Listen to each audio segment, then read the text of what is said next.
কি করছিস? খেয়ে উঠলাম জাস্ট। আচ্ছা শোন না, আমার তোকে একটা কথা বলার ছিল। হ্যাঁ বল। তোকে বলছিলাম না যে একটা ছেলে আছে। কে? Akash? Yeah, Akash. Okay, so he asked me for a date what?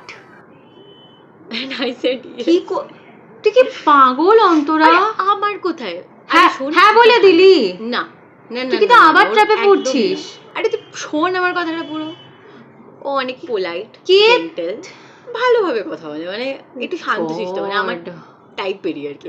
মানে আগে যে কজনকে ডেট করেছি ওরকম টাইপের না, রেড ফ্ল্যাগ তো একদমই না, তো এটা ভাবিসই না।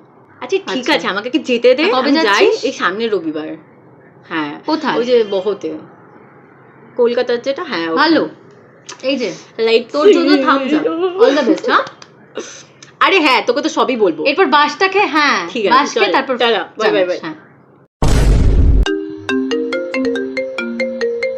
রে ফোন ধরছিস না কেন? ঠিক আছিস তুই? ভালো লাগছে না ভাই কিছু, কিভাবে রিয়াক্ট করবো সেটাই বুঝে উঠতে পারছি না। তুই দেখ, তুই আমায় বারণ করেছিলি যে আমি ট্র্যাপে পড়ছি, স্টিল আমি তোর কোনো কথা না শুনে আবার সেটাই করলাম যেটা আমি চেয়েছিলাম। যে চেয়ে পড়ে নিজের লাইফে আবার বাসটা নিলাম। এত বিশ্বাস করলাম ছেলেটা, তুই ভাব, এত বিশ্বাস করলাম, সেই চিটি করলো।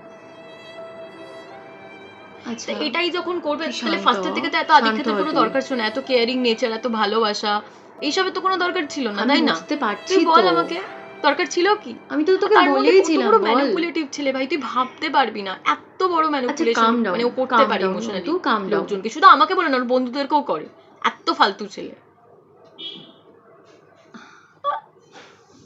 আমার রাগ হচ্ছে, কষ্ট হচ্ছে, সব শান্ত সব মানে আচ্ছা সব মিক্সড আপ হয়ে আছে, আমি বুঝতে পারছি না ভাই। তুই দাঁড়া, আমি তোর বাড়িতে আসছি না, আমি কি করবো এখন? বুঝতে পারছি অন্তু, আমি তুই একটু শান্ত হ।